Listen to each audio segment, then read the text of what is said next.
Señor y Padre, te damos gracias en esta tarde, primeramente por la oportunidad que tenemos todos de escuchar tu palabra. Venimos, Señor, y pedimos que nuestro corazón esté dispuesto y tú lo conviertas en una buena tierra para que la semilla de tu palabra sea sembrada y dé fruto para la vida eterna, tanto para nosotros que los oímos como para todas aquellas personas que nos relacionamos con ellas, Señor.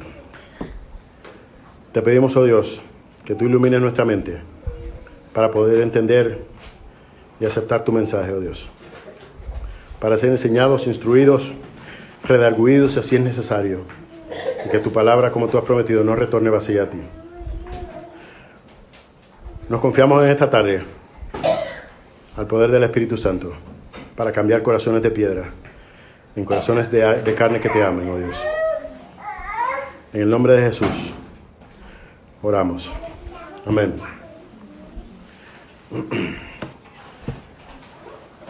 Sería curioso, y lo comentaba yo con mi hermano John, y hasta increíble para nosotros, el oír en la noticia en que un buen día la isla de Haití, o la semi-media isla, o el tercio de isla, que es Haití, le declare la guerra a un país como la China, ¿no? Y luego llamase a la China para pedirle que firmase un acuerdo de paz y obligarla a esta a firmar ese acuerdo de paz en sus propios términos, en los términos de Haití, ¿no? Digo que para nosotros sería hasta ridículo pensar que un país tan pequeño como Haití pudiera exigir tal cosa del gigante asiático, ¿sí o no? Pues algo muy parecido es lo que trata nuestro pasaje de hoy en día. Es lo que intentaba hacer el pueblo de Israel con el Dios Todopoderoso. Pero lo interesante no es eso, es que muchas veces nosotros tenemos la misma actitud hacia Dios. Él nos llama a la paz, pero nosotros queremos esa paz en nuestros propios términos. Y vamos a ver en el texto de hoy cómo y en qué sentido el pueblo de Israel lo hizo, y hoy nuestra sociedad e incluso la iglesia intenta hacerle lo mismo a Dios. Vamos a leer el capítulo 11, los versos del 1 al 11. Yo estaré leyendo, aquí en la pantalla tenemos la versión de NBLA, porque creo que es para este pasaje que nos ocupa, es la versión que más nos va a ayudar a entender esto que antes comentaba. Leemos juntos. Dice en el versículo 1: cuando se acercaban a Jerusalén por Befagé, que en el idioma original esta palabra quiere decir tierra de higos, y Betania, que en el original es tierra de dátiles, por los cultivos que allí se producían. Cerca del Monte de los Olivos, Jesús envió a 2 de sus discípulos y les dijo: vayan a la aldea frente de ustedes, y tan pronto como entren en ella, encontrarán un pollino atado en el cual nadie se ha montado todavía. Desátenlo y tráiganlo. El 3 dice: si alguien les dice, ¿por qué hacen eso?, digan: el Señor lo necesita y enseguida lo devolverá acá. Ellos fueron y encontraron el pollino atado junto a la puerta, fuera en la calle, y lo desataron. Y algunos de los que estaban allí les dijeron: ¿qué hacen desatando el pollino? Ellos le respondieron tal como Jesús le había dicho, y les dieron permiso. Entonces trajeron el pollino a Jesús y echaron encima sus mantos, y él se sentó sobre él. Muchos, en otras versiones dicen, muchos de la multitud tendieron sus mantos en el camino, y otros tendieron ramas que habían cortado de los campos. Los que iban delante y los que le seguían gritaban: Hosanna, bendito el que viene en el nombre del Señor, bendito el reino de nuestro padre David que viene, Hosanna en las alturas. Jesús entró en Jerusalén, fue al templo, y después de mirar todo alrededor, salió para Betania con los 12 discípulos, siendo ya avanzada la hora. En nuestro pasaje de hoy hay varios detalles que debemos resaltar para tener una clara visión de qué es exactamente lo que está pasando en Jesús, que le vemos que pasa el Jordán, va a Jericó, Betania y ahora se dirige a Jerusalén. Ustedes deben recordar que estamos en la última semana de vida de Jesús aquí en la tierra antes de ser crucificado. Y más exactamente, estamos hablando del día domingo temprano en la mañana, cuando empieza la narración en el cual Él envía a sus discípulos. Les recuerdo también que Jesús, como muy bien decía aquí, pasa o vuelve a Betania porque unos días antes acababa de resucitar a Lázaro. Este hecho es importante, ¿por qué? Porque cuando el pueblo judío ve la resurrección de Lázaro, hay una gran algarabía. El pueblo judío reconoce, y este es el tercero de los milagros que apuntan al mesianato de Jesús. Antes ya había curado a la lepra, antes ya había curado una enfermedad de nacimiento, y esta era la tercera señal que apuntaba claramente a que Jesús era el Mesías. Y esto en Betania había levantado un gran revuelo. Betania, por su cercanía a Jerusalén, sobre todo en este tiempo previo a la Pascua, era una ciudad de alojamiento. ¿Por qué? Porque por su cercanía, quien no cabía en Jerusalén, la ley judía demandaba que todo judío que viviera a 30 kilómetros del templo de Jerusalén, por ley tenía que ir a la Pascua. Y muchas personas de más allá de 30 kilómetros lo hacían de manera voluntaria. Lo vemos en Pentecostés, como allí se reunían gente de todo el mundo conocido, judíos que vivían lejos de Jerusalén o de la nación judía, venían de otros países y venían allí. Y cuando no cabían en la ciudad de Jerusalén, pues se quedaba en la más cercana, que en este caso era Betania.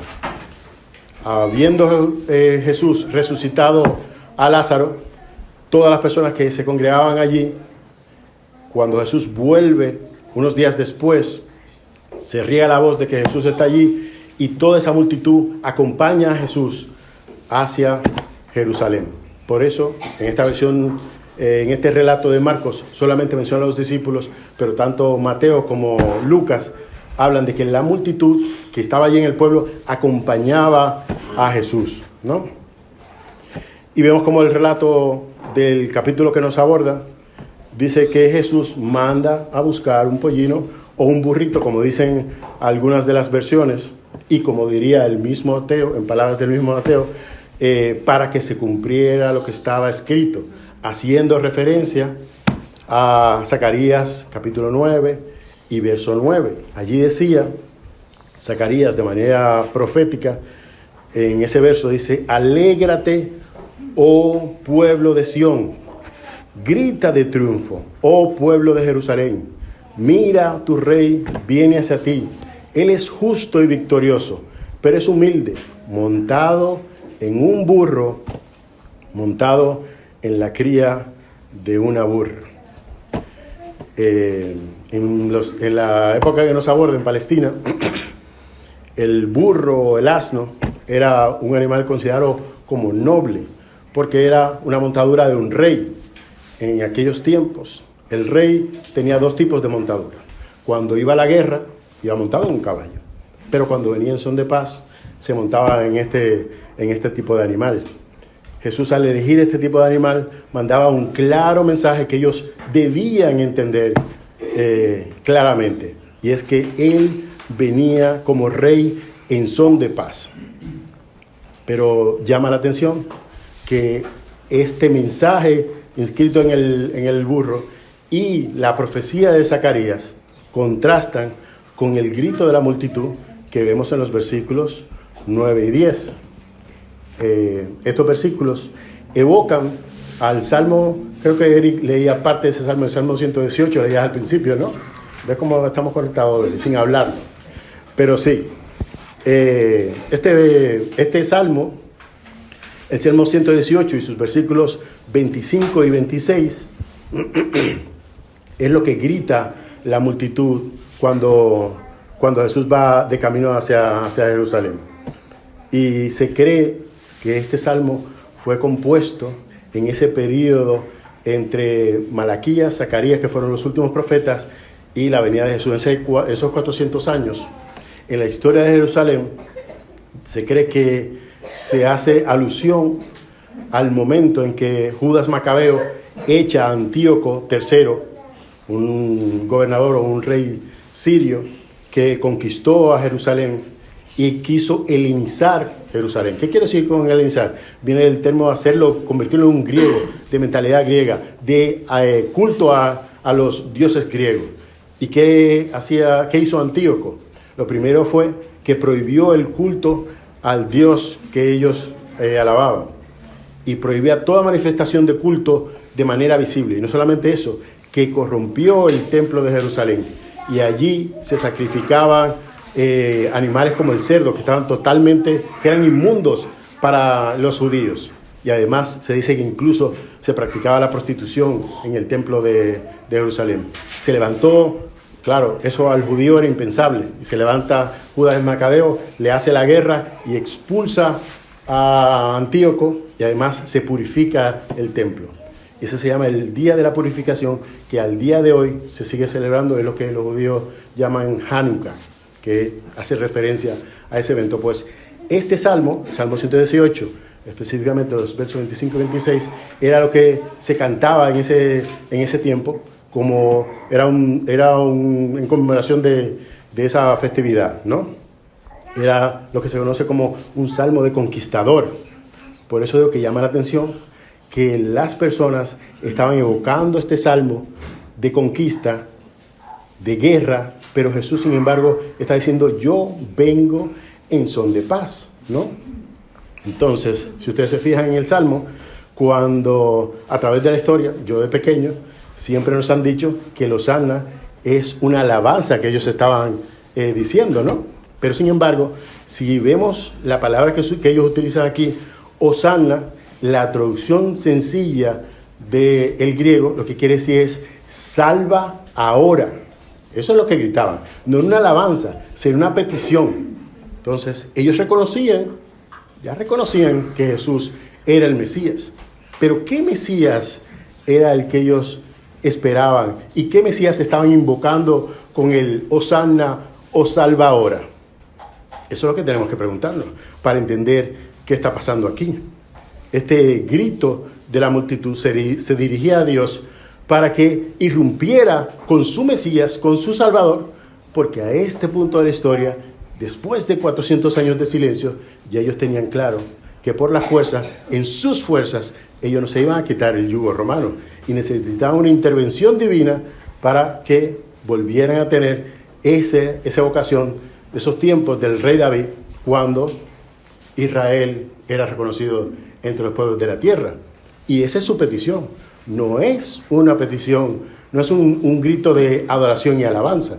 Aunque el capítulo, muchas de nuestras versiones, dice la entrada triunfal, hay que entender exactamente en qué triunfaba esto que Jesús estaba haciendo. Y es a lo que vamos a intentar explicar.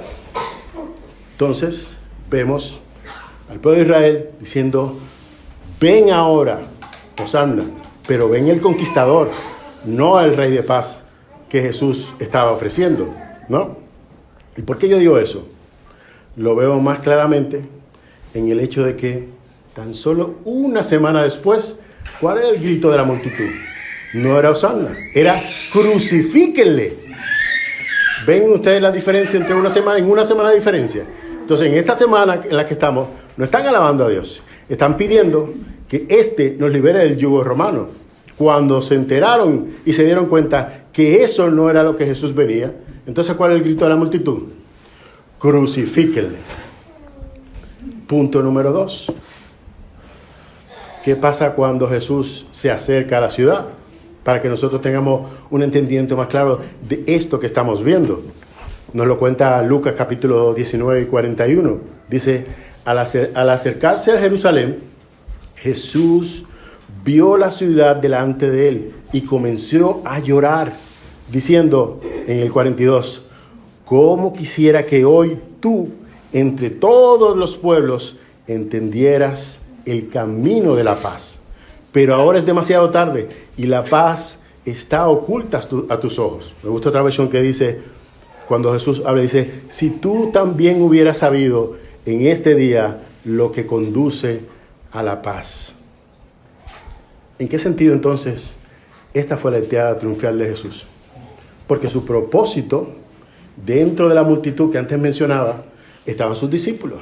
Estaba el pueblo que él venía arrastrando en las diferentes aldeas que preguntaban, oye, ¿y esta multitud qué pasa? Ah, el Mesías, y se sumaba a la multitud. Pero allí también estaban los fariseos, que en cuanto Jesús resucitó a Lázaro, ya se habían compinchado, se habían propuesto el matar al Mesías, y venían allí dentro. Entonces, estamos en los últimos días de Jesús, y Jesús, en su entrada triunfal, la gente gritando Hosanna, levanta ese odio de los fariseos y le piden a Jesús, lo cuenta Mateo, maestro, dile a esta gente que se callen. Jesús le dice, si ellos se callan, las piedras hablarán. Y la entrada triunfal lo que consigue es azuzar más ese odio que tenían estos hombres contra Jesús y precipitar lo que va a terminar al final de la semana en su apreciación y su crucifixión. Cuando leemos este pasaje, ¿qué es exactamente lo que estamos viendo? Siempre cuando predicamos, intentamos contestar 3 preguntas. ¿Qué dice el texto? ¿Qué quiere decir el texto? ¿Y eso qué tiene que ver conmigo? Si no hacemos esas 3 preguntas, estamos faltando algo muy importante, ¿no? Entonces, esto es lo que dice el texto. Pero ¿qué quiere decir eso exactamente? Eso es lo que vamos a intentar analizando los diferentes integrantes de la multitud que acompañaba a Jesús. Punto número 1. La multitud que clamaba Hosanna. ¿Qué pasaba con esa multitud que clamaba Hosanna, Hosanna? O ven ahora, ven ahora. Primero, no reconocían el problema que todo hombre, ellos mismos, tenían con Dios. Dios ha declarado que hay una guerra entre el alma humana y Dios mismo. Debido a la condición de pecado que todo hombre tiene, Dios ha declarado que hay una guerra entre Dios y el hombre. En Romanos 8, versículos 7 y 8, podemos leer como Pablo, escribiendo a los romanos, dice, porque la mente carnal, ¿qué hombre no tiene una mente carnal? Sea judío, sea gentil, llámese donde llame, no importa que esté en la jungla, que esté en el occidente, porque la mente carnal es enemistad contra Dios. Y me gusta en la NT1 que dice, pues la naturaleza pecaminosa es enemiga de Dios siempre. Nunca obedeció las leyes de Dios y jamás lo hará. No va a haber paz. No puede haber paz. Ni puede haber evangelio si el pecador no reconoce su pecado. Si quitamos el pecado del hombre de la ecuación en el evangelio, no puede haber evangelio. Porque entonces estamos diciendo que Dios no tiene ningún problema con el hombre, que Dios no está airado con el hombre pecador. Nunca la iglesia puede omitir el pecado que nos separa de Dios en su mensaje al no convertido. Segundo, el pueblo de Israel lo que quería era un cambio externo. Quería que su situación política cambiara. Quería un arreglo cosmético a su situación, ¿no? Estaban olvidando su propia historia. Porque si solamente vamos a tomar un solo libro de la Biblia, del Antiguo Testamento. Vamos a tomar, por ejemplo, el libro de los jueces. Son 300 años de historia que abarca el libro de los jueces. Y en esos 300 jueces, Dios le dio 12 jueces a los israelitas. ¿Qué hicieron esos jueces? Les daban esa libertad que ellos pedían ahora. Les liberaron de los amonitas, de los filisteos, de los madianitas, de los moabitas. Pero siempre terminaban esclavizados de otro pueblo. ¿Por qué? Porque inmediatamente los liberaban, pedían perdón, se arrepentían, volvían y pecaban, y volvía Dios y les mandaba a otro pueblo a gobernarlos. Y llega Jesús, miles de años después, y vuelven a lo mismo. Siguen siendo esclavos de un pueblo externo a ellos. ¿Por qué? Por su pecado. Pero ellos solamente quieren el arreglo estético. Pasa mucho en la iglesia. ¿Por qué? Porque cuando uno le pregunta, oye, dame tu testimonio a uno que dice que es cristiano. Dice, bueno, yo ya no fumo, ya no bebo, no digo palabras feas, no apuesto, no engaño. Y su evangelio se limita a los actos externos. Y lo vemos correr en el tiempo y tarde o temprano o reincide en su pecado o cambia de pecado. ¿Qué ha pasado aquí? ¿Ha habido un alivio externo o un cambio estético en los actos externos de esta persona? ¿Por qué no dejan de pecar? ¿Por qué siguen esclavos de su pecado? ¿Por qué no ha habido un verdadero cambio? A mí siempre me gusta este versículo de Romanos 5:5 y explica un poco por qué algunas personas nunca cambian. En Romanos 5:5 dice, Dios ha derramado su amor en nuestros corazones por el Espíritu Santo. Aquellos que vienen a Cristo, que confían en Él, lo hacen por obra del Espíritu Santo. ¿Y qué hace? Que Dios, como dice este versículo, derrama su amor sobre el corazón del pecador. Y al derramar su amor y su espíritu, cambia la naturaleza. Cambia aquí y cambia aquí. ¿Y qué es naturalmente lo que ocurre? Que cambia lo externo. Pero cuando el que dice que es cristiano cambia aparentemente lo externo, pero su corazón sigue aferrado a su pecado, ¿qué va a hacer? Tarde o temprano pecará, o tarde o temprano cambiará de pecado. ¿Por qué? Porque su corazón no ha cambiado. Lo mismo con el pueblo de Israel. Cambiaban las formas, cambiaba el que le venía a dominar, llámese moabita, llámese filisteo, llámese la nación, pero seguían en su pecado. En cuanto Dios le quitaba el yugo de ese pueblo, volvían a su pecado una y otra vez. ¿Sí o no? Lo tercero es que el pueblo de Israel rechazaba la paz de Dios en los términos de Dios. ¿Qué quiero decir con esto? Querían acercarse a Dios por medio de sus tradiciones, por medio de las leyes que ellos habían inventado. Pero ¿qué era lo que Dios le estaba ofreciendo? Dios le dice, si quieren una paz conmigo, es a través de la muerte de mi hijo. Tiene que haber una cruz, tiene que haber una muerte para que haya una relación. Y tiene que haber un arrepentimiento, que ustedes reconozcan que son pecadores. Y para eso Jesús estaba allí, para derramar su vida, como antes les enseñamos a los niños. Solo a través de la cruz podía y puede haber paz entre el hombre y entre Dios. Si no hay cruz, no hay relación, no hay posibilidad de que nos podamos acercar a Dios. Pero la cruz, para los israelitas, fue su piedra de tropiezo, porque Pablo lo dice muy bien en 1 Corintios 1:18. Dice, la palabra de la cruz es tropiezo y le parece locura a los que se pierden, pero a los que se salvan es poder de Dios. Para el israelita, alguien que se cuelga en una cruz era alguien despreciable. A los gentiles en ese tiempo le parecía una locura que el mismo Dios se colgara en una cruz, porque sus dioses no hacían eso. Sus dioses no servían, sus dioses no daban la vida por nadie, eran servidos por otros. Pero este Dios, el Dios verdadero, se colgó en una cruz por todos nosotros. El pensar eso, para muchos, es una locura, es una estupidez, algo que no pueden aceptar. Su orgullo les impide aceptar a Cristo y su sacrificio como remisión de sus pecados.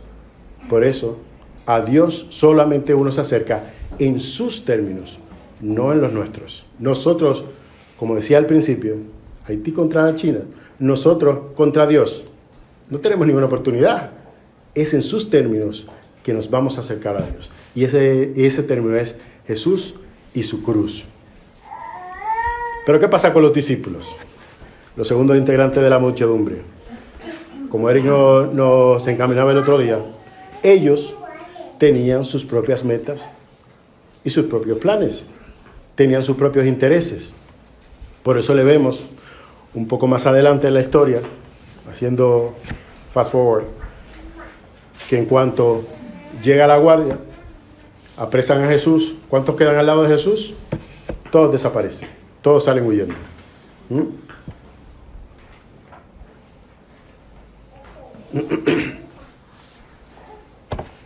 Los discípulos, como muchos de nosotros, lamentablemente, veían a Jesús como un medio para llegar a un fin.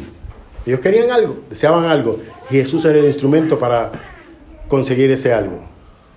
Pero nos pasa a nosotros muchas veces. Vemos el Evangelio y vemos a Dios como un medio para llegar a un fin. ¿Cuál es ese fin? Piénselo usted. ¿Qué quiero exactamente? ¿Qué busco en Dios? ¿Qué busco en el Evangelio? Prosperidad, salud, felicidad. ¿Ese es mi fin? Debería ser al revés. Nosotros deberíamos ser el medio de Dios para llegar a su fin. ¿Y cuál es el fin de Dios con todo lo que ha hecho? Su gloria. La Biblia lo dice claro. Todo lo que existe, todo fue hecho para la gloria de Dios, nosotros incluidos. Entonces, en vez de yo buscar a Dios, de Dios, para llegar a un fin, yo debo ser el medio para que la gloria de Dios sea expresada en todas las personas con las que yo me relaciono. Con mi mujer, con mis hijos, en mi trabajo y con mis hermanos aquí. Yo debo ser el reflejo de la gloria de Dios. Porque, como hemos estudiado con los niños, ¿cuál es el fin principal del hombre? Glorificar a Dios y disfrutar de Él para siempre. ¿Usted quiere felicidad?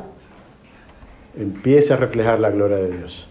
Sea el medio por el cual Dios es glorificado aquí en la tierra. Empiece a reflejar algo de lo que Dios es, o todo lo que Dios es, en cada una de sus relaciones, aquí en su mundo interior, y cada vez que usted habla a la boca. ¿Usted quiere encontrar felicidad? Es así que está la felicidad. Porque para eso fuimos hechos. Existimos para la gloria de Dios.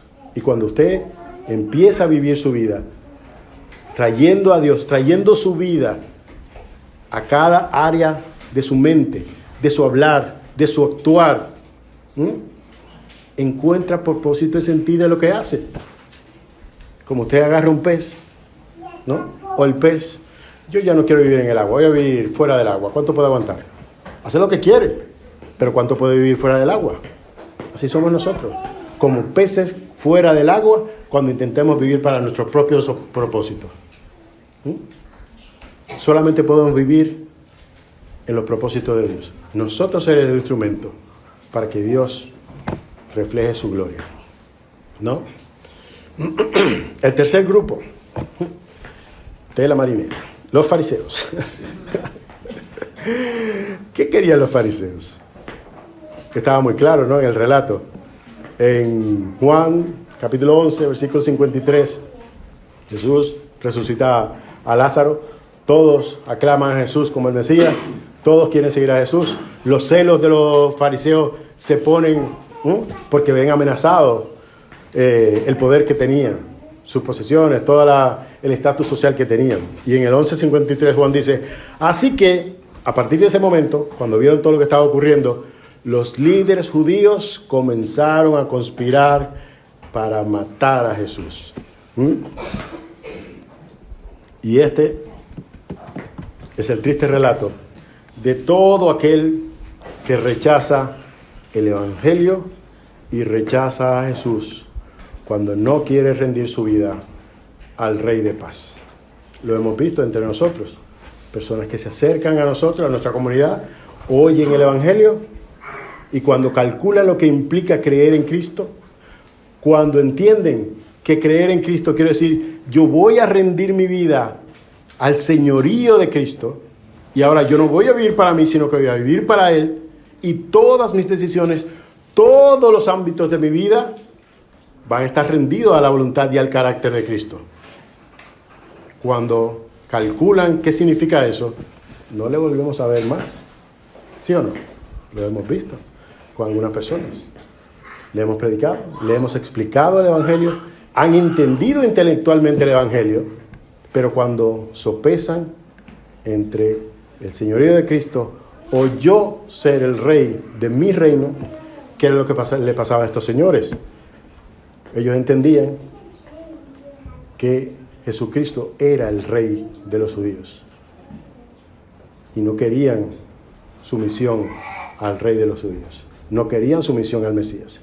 Cuando entendieron que ese era el Mesías, ahí fue que dijeron, hay que matarlo. ¿No?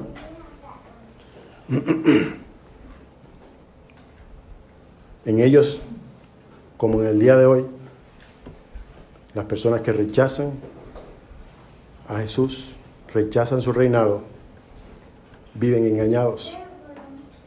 ¿Por qué? Porque aman más su pecado que lo que pueden o quieren amar a Dios y a su dominio sobre sus vidas. ¿Y por qué digo engañados? Porque desde el primer pecado del mundo, Génesis capítulo 3 y verso 13, ¿cuál fue la respuesta de Eva después de haber pecado, de haber sido engañada? Le prometieron que iba a ser igual a Dios, ¿no? En esa oferta ¿qué era lo que le estaban ofreciendo ahí, que le fue tan atractivo? Si yo soy igual a Dios, ya no estoy por debajo de Dios. Yo estoy a la altura de Dios. Ya tengo independencia de Dios, puedo hacer lo que yo quiero. Eso fue lo atractivo de esa fruta. Y esa fue la promesa del diablo. Pero en 3:13, cuando Dios llama a Adán, y a Adán le dije, me oculté porque ¿quién te dijo que estabas desnudo? La mujer que tú me diste me engañó. Y cuando llama a la mujer y le pregunta, ¿qué has hecho?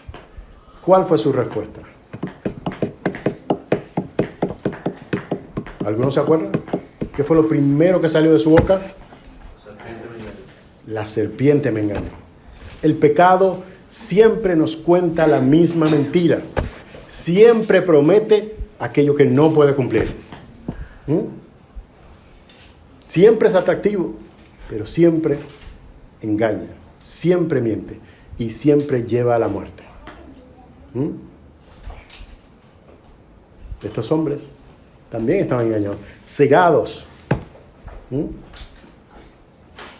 Y nosotros, como cristianos, debemos aprendernos, como si fuera un catecismo, el pecado siempre miente, nunca cumple y siempre nos separa de Dios. Nos aleja, empobrece nuestra relación con Dios. No importa cuál sea el pecado por el cual tú patines, no importa. Todos son iguales, todos hacen lo mismo. Hasta que tú no te convenzas y te prediques a ti mismo estas verdades, siempre vas a vivir amarrado al pecado. Siempre vas a caer una y otra vez en él. Y cuando digo pecado, algo que hemos aprendido muchos de nosotros que estamos leyendo el libro de Pecados Respetables, cuando digo pecado no estoy hablando de cosas extremas que el mundo ya considera pecado. Robar, matar. No. Usted es altanero. Usted es envidioso. Usted murmura. Es gruñón. Los pecados que allí todo el mundo hace y no pasa nada. Pero aquí la Biblia también llama a esos pecados.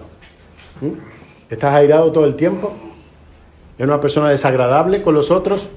Eso también entra en la lista de pecados. Y también son desagradables porque son contrarios al carácter de Dios.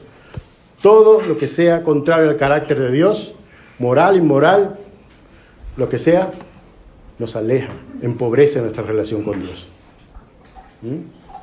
Cuando nos amarramos a esas cosas, es que yo soy así.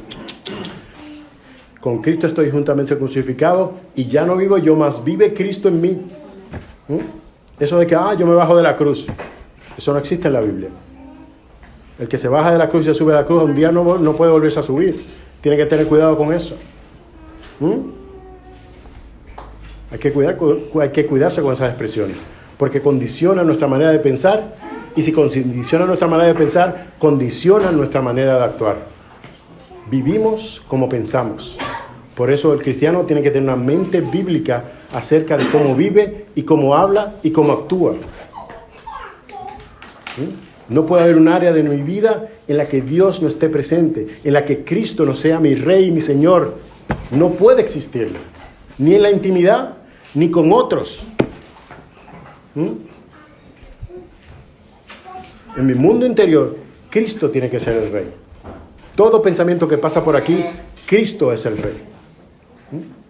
Y cuando hay algo que no es conforme al carácter de Cristo, yo voy corriendo a la cruz y pido perdón y pido liberación de eso que me ata. Si cada vez que yo hablo ofendo a alguien, tengo que pedir perdón. Si no soy gentil con mi mujer, con mis hermanos, con las personas con las que convivo, yo tengo que ir a la cruz. Y tengo que pedir perdón. Porque mientras más me amarro a ese pecado, más niego el señorío de Cristo sobre mi vida. Y más difícil va a ser vivir en la paz que Él nos da. Cristo nos da la paz con Dios cuando encontramos el perdón de nuestros pecados y somos salvos, pero además nos da la paz en Dios. ¿Usted entiende la diferencia de una cosa con la otra? Con Dios cuando soy liberado del pecado y soy perdonado, pero en Dios, en mi día a día. Muchos de nosotros hemos sido salvados, pero no estamos viviendo en paz, en la paz que Dios da. Vivimos en ansiedad, en pleitos, en riñas. ¿Por qué? Hay algo en mi vida, no sé la tuya, pero cuando vienen los problemas a mi vida, ya yo sé a qué me estoy amarrando. Cuando me peleo con mi mujer, ya yo sé a lo que me estoy amarrando. Cuando no hay paz en nuestro matrimonio, ya yo sé a lo que me estoy amarrando. Piensa tú en el tuyo. Cuando estás en discusión con tus hermanos, con tu mujer, en tu trabajo, ¿cuál es el pecado al que te amarras? Son preguntas que tenemos que hacernos. Tenemos que ser honestos con nosotros mismos, a la luz de la palabra. ¿Y qué hago? Voy corriendo a la cruz. La cruz no solamente me salva de la muerte y de la ira de Dios, me mantiene en la paz de Dios, en mi día a día, independientemente de lo externo. No quiere decir que si tengo una enfermedad, no tengo dinero, o cualquiera de las desgracias que trae este mundo caído, van a desaparecer. No estoy hablando de eso. Yo estoy hablando de la paz que sobrepasa todo entendimiento. Que aunque el mundo se esté cayendo alrededor mío, aquí dentro yo vivo en paz, independientemente de lo que esté pasando. De esa paz es la que estamos hablando. Es la que promete la Biblia. ¿Y cómo se llega a esa paz? Cuando yo rindo ese pecado que me salca, que me quita de la paz, y lo rindo y lo llevo a la obediencia a Cristo, y pido perdón por Él. Que era lo que estos hombres no podían hacer, porque vivían amarrados a sus deseos de poder, gloria, de estatus. ¿A qué me amarro yo? En el día a día. ¿Por qué no me puedo humillar? Pedir perdón cuando me he equivocado, cuando he ofendido a otro. No, tú eres que Él me tiene que perdonar. Hasta que tú no me pidas perdón, no. El cristiano no hace eso. El cristiano pide perdón a su Señor y deja eso a los pies de la cruz. Y va y pide perdón al que ha ofendido. Es así que se vive en la paz de Cristo. Por eso, en el día de hoy, el resumen de todo lo que he dicho se lo escribí esta mañana en el WhatsApp. Jesús es el Rey de paz que trae la verdadera paz con Dios y en Dios. Oramos.